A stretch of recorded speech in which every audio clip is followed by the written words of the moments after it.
Hello everyone, and welcome back to Maya's Reviews, a podcast and blog where I review all types of movies and novels.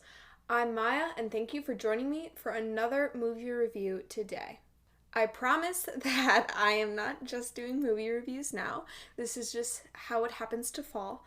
But hopefully next week, assuming I am on schedule, I will have an episode out reviewing the entire Shadow and Bone trilogy, so look out for that. That should be my next episode, but I am so excited because hopefully I will be on time and I will have a good amount of reviews to share with you guys, including some special things around October for Halloween, where I will hopefully be sharing my favorite horror movies since it's Halloween, you guys, and Halloween is one of my favorite holidays. So I'm really excited because it's only, 2 months away now? Well, I guess a month away now, right? Because it's nearly September.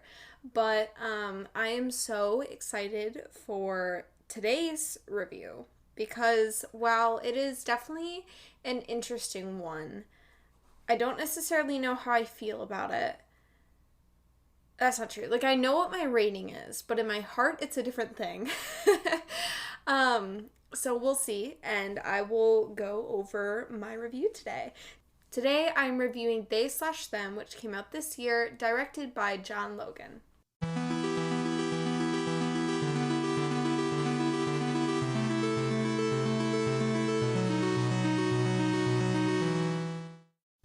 Before I start my review, I want to throw out a little disclaimer really quick. There will be spoilers in this review, so if you have not watched the movie yet and you wish not to spoil it for yourself, I recommend waiting to listen to this episode till later. There are also some content warnings that I will be discussing. Usually I don't discuss parts of a movie that are triggering in my review, but I think that this is a huge part of the story itself, so it's really important to talk about it, so I will be talking about it. I realized while I was editing this that I let you know there were content warnings, but I didn't share what those content warnings were, even though I had them written down. So, real quick, the content warnings include death, homophobia, transphobia, physical and psychological torture, pedophilia, animal abuse, animal death, and mention of animal torture, and sexism. So please be aware because I will be discussing those in this episode, and they do occur in the movie, so if you're going to watch this, be aware of that. I'll do a spoiler-free section first, and then I will go into spoilers, so just be aware of that, and I will let you know when the spoilers are incoming, so just be aware of that, and let's get into it. The movie was directed by John Logan and produced by Blumhouse Productions. It is a thriller or horror movie and was released on Peacock on August 5th, 2022. It is rated TV mature and is 101 minutes long. Its average rating on Letterboxd is 1.6 stars out of 5. They/Them follows a group of teenagers at an LGBTQ plus conversion camp who endure unsettling psychological techniques while being stalked by a mysterious masked killer. And before I get into the cast, as always, I apologize if I pronounce anyone's names wrong. I'm horrible at names, so just go with that as you will.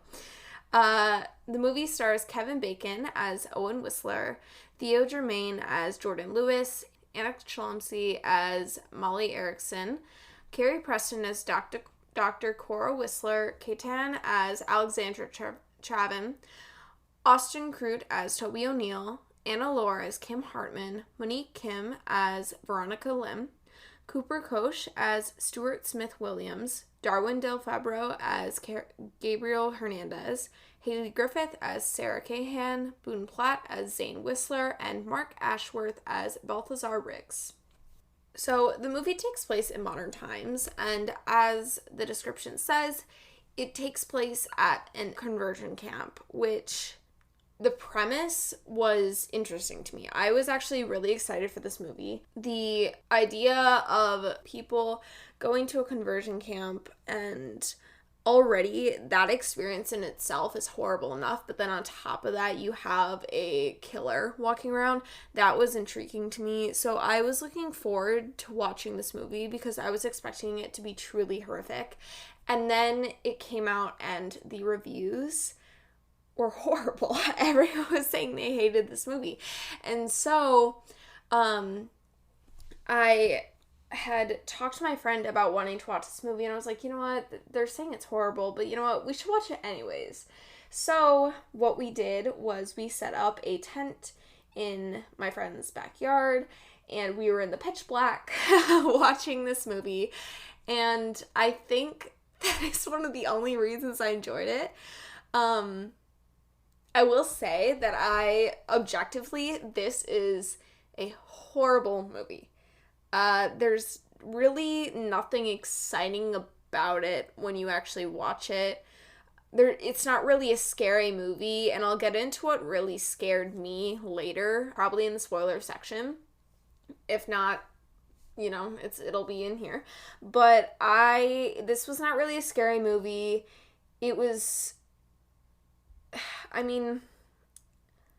I guess it could scare some people, but for me, it was just a bunch of cheesy jump scares that you could see coming from a mile away. And I was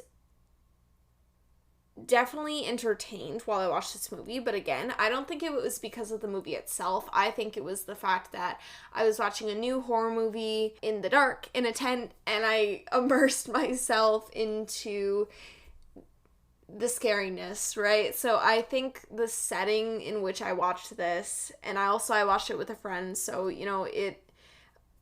we were laughing at certain parts and scared at certain parts, because I think watching a horror movie by yourself, it depends. Like, if it's a really scary movie, it can be even scarier, but if it's just a scary movie, for me, it's not as scary. I don't know what it is. I think it's the energy of other people that scares me, because I pick up on that and it affects me, if that makes sense. So I think the setting in which I watched this really is what made me like this movie, because surprisingly, I would say this is a 3 out of 5 star movie.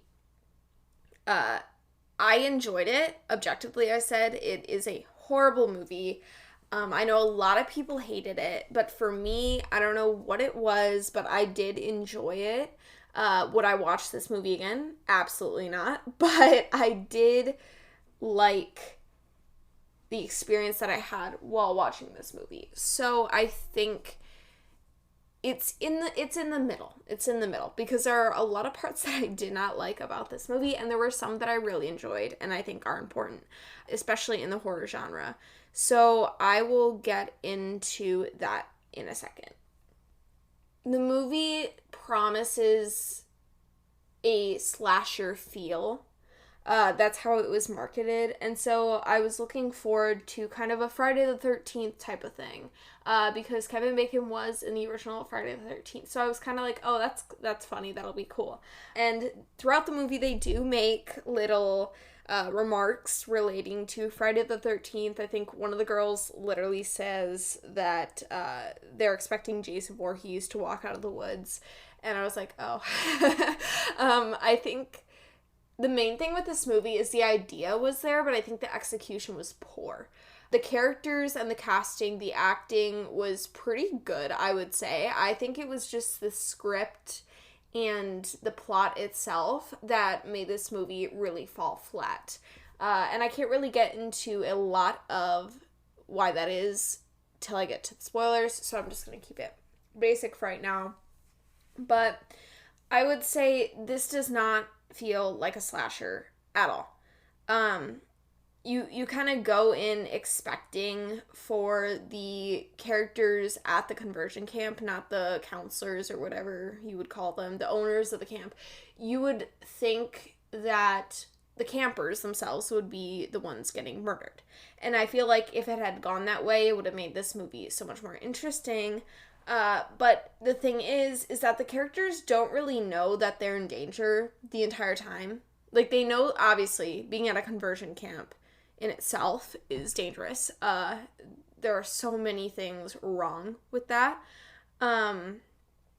But they don't know they're actively being hunted, I will say, by a murderer. They don't know a murderer's loose in the camp, so they're just kind of going about their day. And it doesn't really, I think, towards the last third of the movie is when they find out. And so there's not really that much tension throughout the movie. It's just kind of going along, and then eventually you get the ending scene and you're like, oh.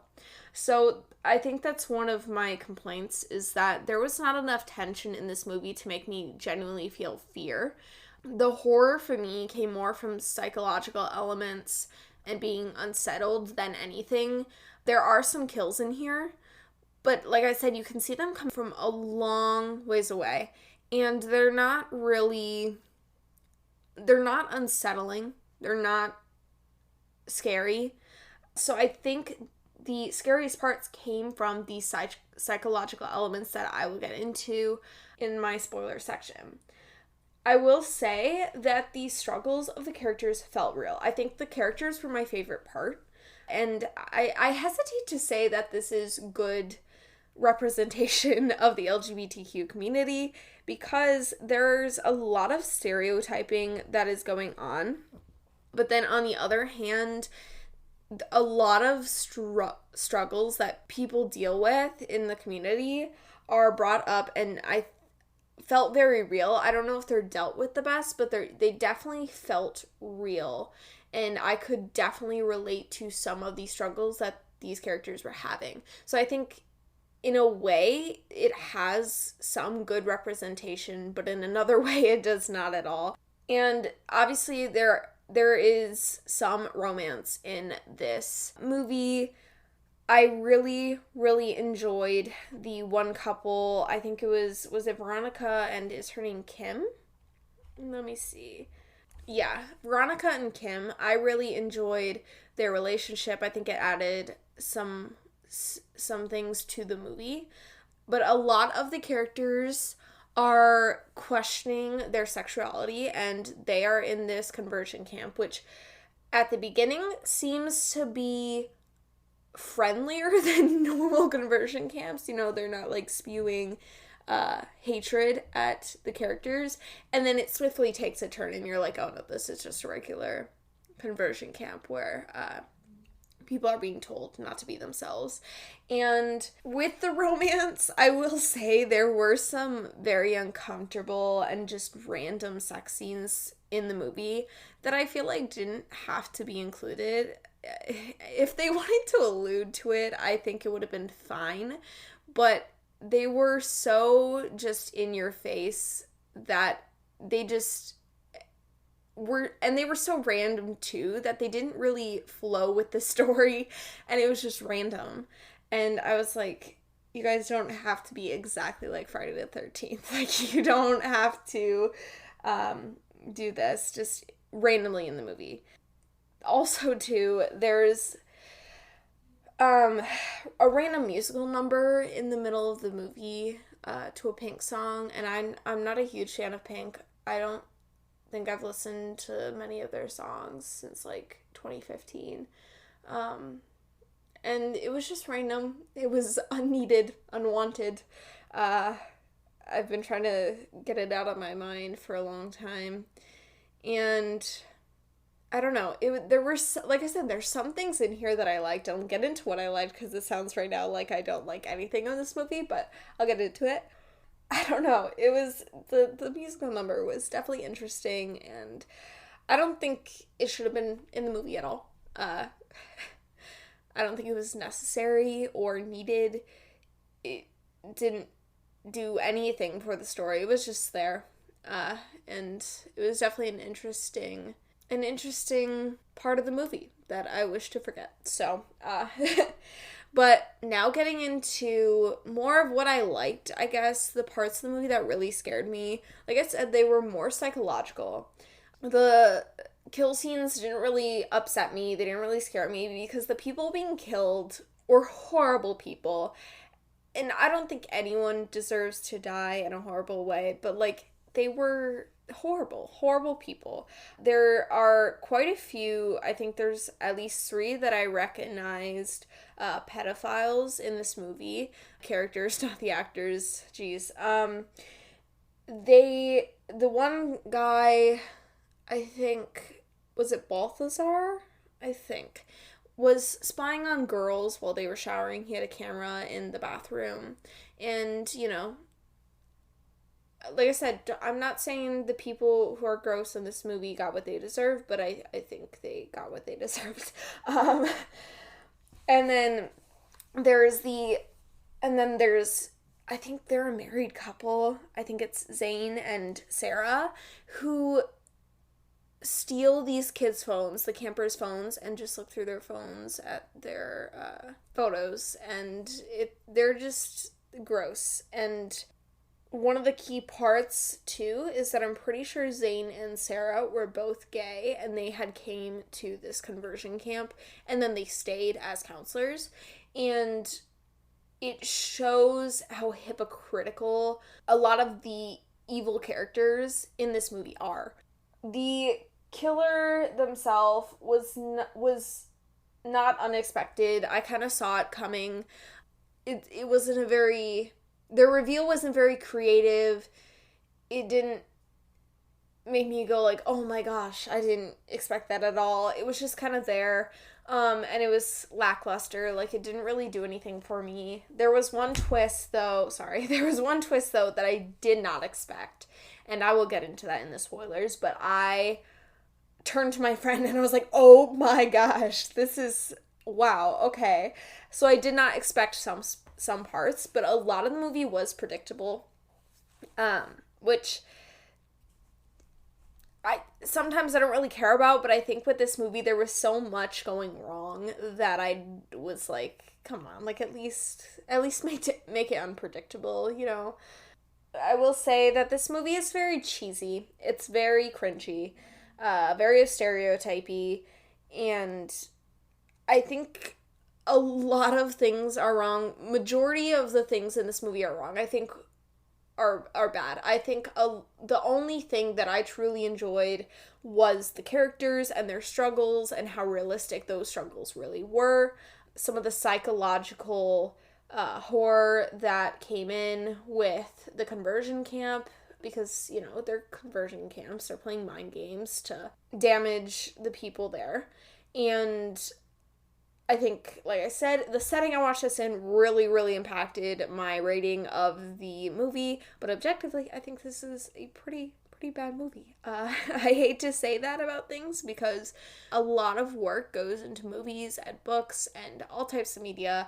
And I don't want to rain on anyone's parade, but I just did not, I don't know. I think that this is definitely a movie that a lot of people will hate, and I can very well see that. I'm on the borderline of it too. Like I said, I would definitely not watch this again, but the experience I had watching it was positive, so, I don't know. This is a 3 out of 5 star movie for me, more leaning towards, 2 stars. There were some positive things, but a lot of negative things. And I think the negative things outweigh the positives.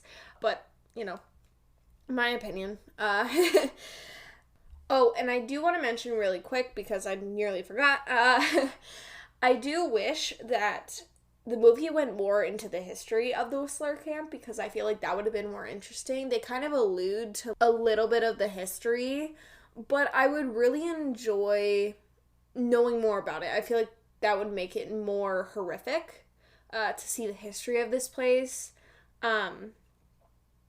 So that's my last comment, and that concludes the spoiler-free section, and now I will get into the spoilers of the review.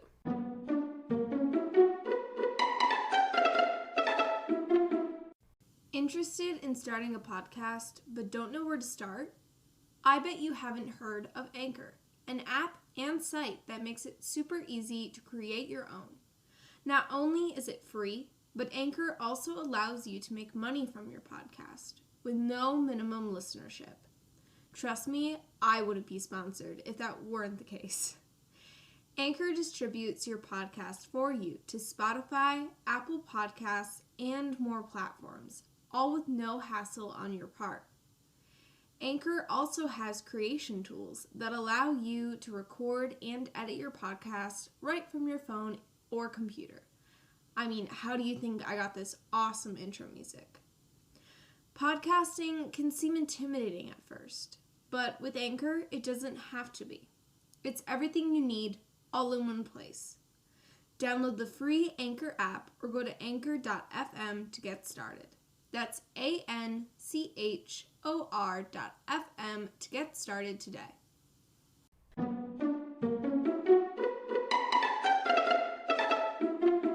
The movie starts off with an adult woman driving to Whistler Camp, which is the conversion camp in this movie, and a mysterious figure who is in a mask kills her.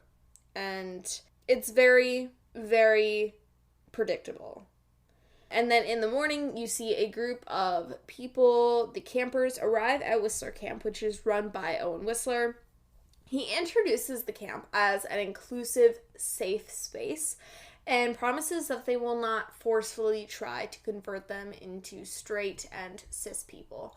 But then Owen separates the campers into cabins for boys and girls, but there is Jordan, who is non-binary and trans, and is not comfortable going to either.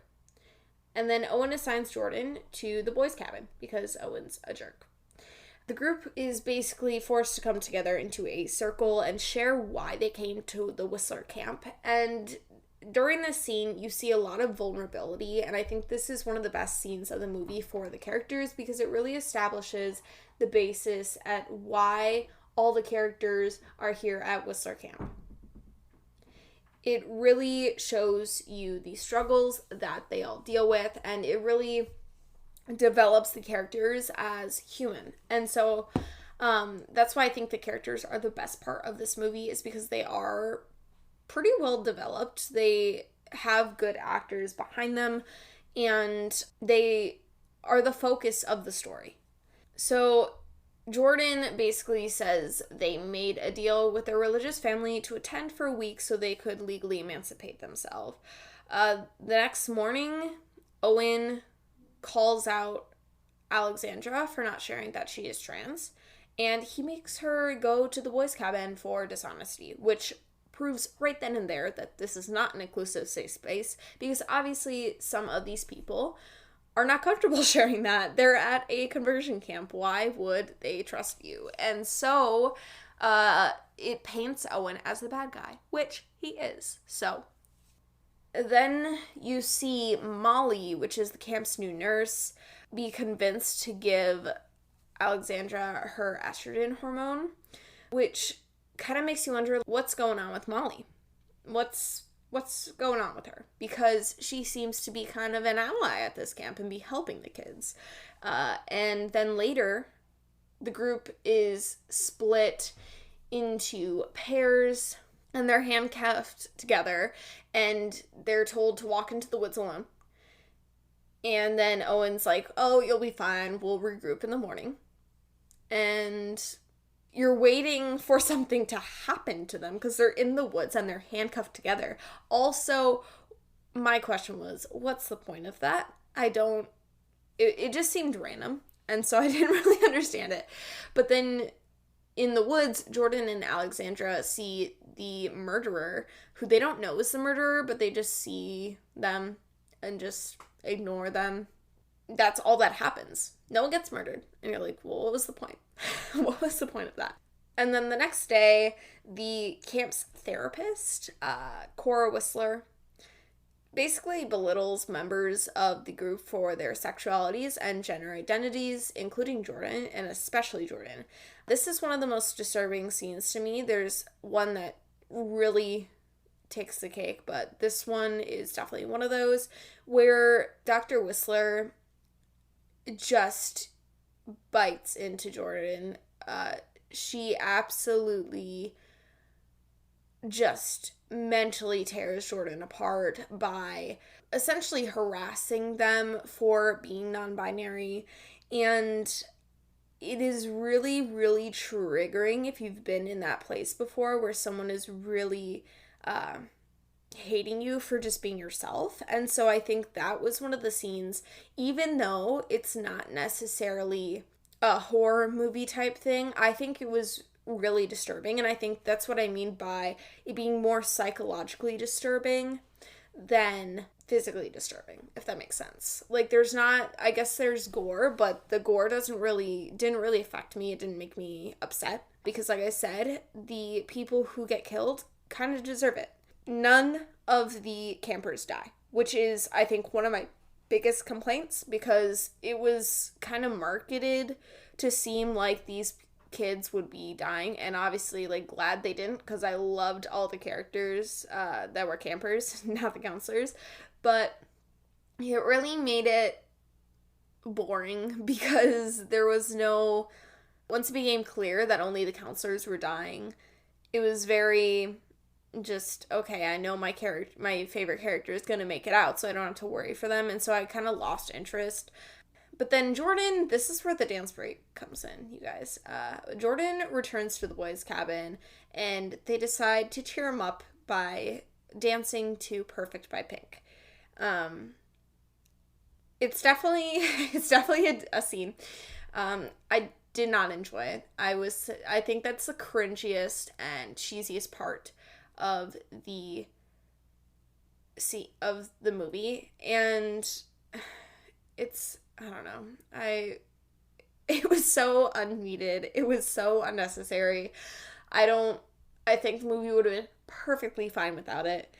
It really did nothing for the characters, for the plot. It did nothing. It was just there, and so I don't think that in itself dropped this movie a whole star. It's so bad. But then that night, Jordan, for whatever reason, sneaks into the main office and discovers photos that shows the history of Whistler Camp, including trigger warning, give it a few seconds, the torturing of children. And it's not really explained why Jordan snuck in. I don't know. But then Jordan is caught by Molly, the one who gave Alexandra her estrogen pills. And Molly basically says that she didn't know anything about this, and she promises to protect all of them. And you're like, Molly, that's a little good for you that you're helping them, but suspicious. Because who's dying? The people torturing the kids. So then it became very clear to me that Molly was the killer. And then next scene, you see the camp's groundskeeper, Balthazar, being killed because he was watching girls shower because he's disgusting and a pedophile. So that was nice. And then the next day, more psychological torture for these poor campers. The group is divided by gender, and so Owen takes the boys to a shooting range while the girls make pies for the boys, because don't you love sexism in a horror movie too?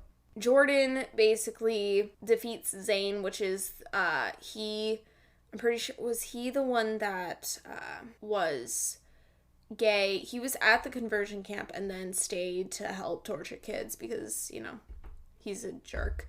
I'm pretty sure that's who that was. And he's married to the gay chick who helps run the camp, but I forget her name. But Jordan defeats Zane in a shooting competition, which is like, okay. And then Owen decides to be transphobic and calls Jordan by incorrect pronouns, knowing full well that Jordan is non-binary. And then Owen instructs Toby, who loved him. Toby is fantastic. During the dancing scene, I think he was the only good part of that dancing scene, because he himself is just iconic, and he did the Vogue walk during Perfect by Pink. So I think that was the only good part of that musical number, and now I want to forget it, so we're not going to talk about it anymore. But basically, Owen tells Toby to shoot Owen his dog, Duke, because Duke has cancer. And the dog does have cancer, but it's like, that in itself is just so wrong. And it's horrible. And so he says, trigger warning, this is horrible, that Zane will torture the dog by breaking the dog's legs if Toby doesn't shoot it. And Toby obviously doesn't want to hurt this animal, but otherwise the animal's going to be tortured. So Jordan takes one for the team and kills Duke instead and just walks away. And so that was their shooting. That was their shooting activity for the day. And then back to the girls' cabin. Sarah, basically, she's the one married to Zane. Tries to out Kim, who you can tell comes from a very, I don't know if they're religious, but homophobic family. And she is very, very closeted. She's a closeted lesbian. And Kim and Veronica are kind of, they're friends turned to girlfriends, I think. But during this scene, another very gross pedophile, Sarah, she tries to out Kim by trying to seduce her, essentially, which is kind of like, she's a camper. Leave her alone. She is a child, essentially, a teenager, but still, you shouldn't be doing that. And so Kim thankfully gets away, and here's your first sex scene, and it's unneeded, I feel. It's just unnecessary. It doesn't do anything for the plot. It just makes sex scenes in general in movies just make me uncomfortable, so I don't think it was necessary in this movie. But then the really uncomfortable one happens when Gabriel has sex with Stu, who he is a jock who is very, very against himself being gay, and he put himself in this camp to not be gay. And he's questioning his sexuality, so it's really awful because Gabriel turns out to be working at the Whistler camp and being a kind of decoy to give the counselors a reason to torture these kids. And Stu obviously falls for it, and Gabriel takes advantage of the fact that he is very uncertain and vulnerable, and he ends up, trigger warning, because this movie is full of trigger warnings, being tortured. And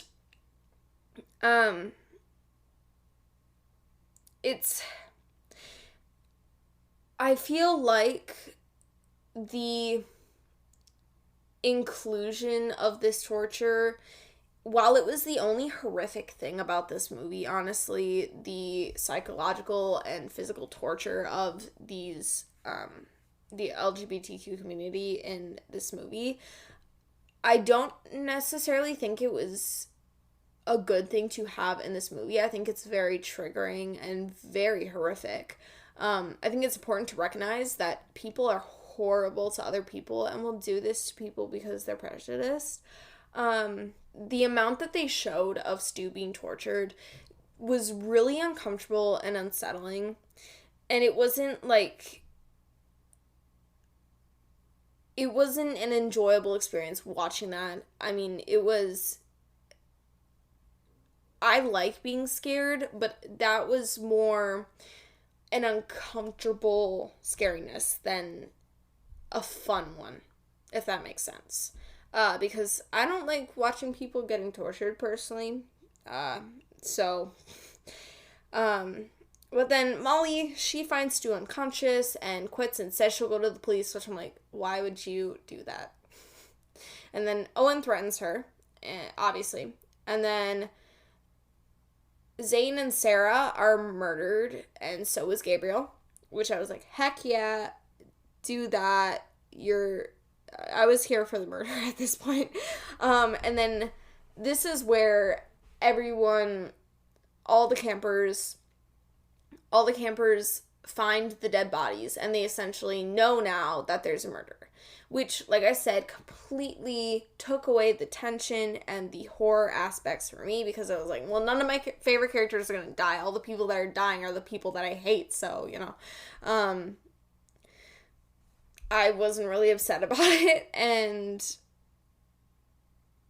then Alexandra leads the younger members out of the camp, and the murderer is revealed to be Molly, whose real name is Angie Phelps, and the adult woman at the very, very beginning of the movie who was driving to the camp who was killed who was actually Molly. And then you find out Angie was originally a camper at Whistler Camp and was tortured there at a young age, and she made it her mission to close every conversion camp in existence by killing the employees and the owners, which isn't that bad of a mission, but I don't think you should murder people. I feel like you should get them in jail. But Angie attacks Owen, but is unable to kill him, and then Jordan takes Owen's gun, but doesn't shoot, and lets Angie kill Owen herself, and it's a whole thing. It's a very boring ending scene. That's supposed to be the most exciting part of the movie, and yet it wasn't. And then she gets arrested because, she murdered a bunch of people, so. And then the movie ends. And I don't know. I felt like the entire movie was very it was there. It wasn't very interesting. But like I said, the characters were great. Ignore Poppy if you hear her. Poppy. But I don't know. This movie for me, I think, is a bad movie, but I had a fun time watching it. The parts that weren't horrific and unsettling. But overall, I don't think this movie achieved what it promised to do. I think the execution itself was horrible. The script needed some work, especially that perfect but pink scene. That was so unnecessary, and I hated it. It reminds me of Scream 2, when Sydney's boyfriend just breaks out in song in the cafeteria. Like, absolutely not. Horrible. But I don't know. There were some aspects that I liked, and I think the idea itself was a intriguing idea, and I think I would have enjoyed this movie if it was executed like it had been marketed. If this was truly a slasher, I think it would have been so much better. I think this would have been at least a 4-star, if not 5. But I don't know. There were just so many things wrong. So many things that felt very insensitive that I don't know. I think the characters and their struggles was the only thing that really, really worked for me, and that was actually representation, because the stereotypes themselves were like, they were stereotypes, and stereotypes can be harmful, so I don't know. Like I said, it's iffy. For me, it's a 3 out of 5 stars, leaning towards 2 stars. But I don't know. Go watch They/Them and see what you think for yourself. But Poppy's walking around right now wanting out. I'll let you guys a little bit. But definitely go check it out and see. Honestly, maybe don't waste your time on this movie. But if you like summer camps as the setting for a slasher, you probably won't like this movie. If you are a part of the LGBTQ community, I was super uncomfortable watching some of these scenes, especially the scenes where where Stu is being tortured, and the therapist is just absolutely demolishing Jordan's mental health. I think there's some scenes in here that were so unnecessary. They were only horrific scenes because they were so unsettling, but I don't think they were not necessary to make this movie horrifying. I think it would have been more horrifying if it had been executed as it had been promised. But that is the end of my review of They/Them. That came out this year and was directed by John Logan. I hope you enjoyed it, and if you did, please listen to the rest of my reviews on this podcast, and check out my blog, Maya's Reviews, at mayagreviews.wordpress.com, where I review all types of books. You can also find me at Maya the Bookworm on Twitter, Goodreads, BookBub, and Book Sirens. I'm on Letterboxd, which is linked down below in the description. I'm also on Tumblr at Maya Reviews.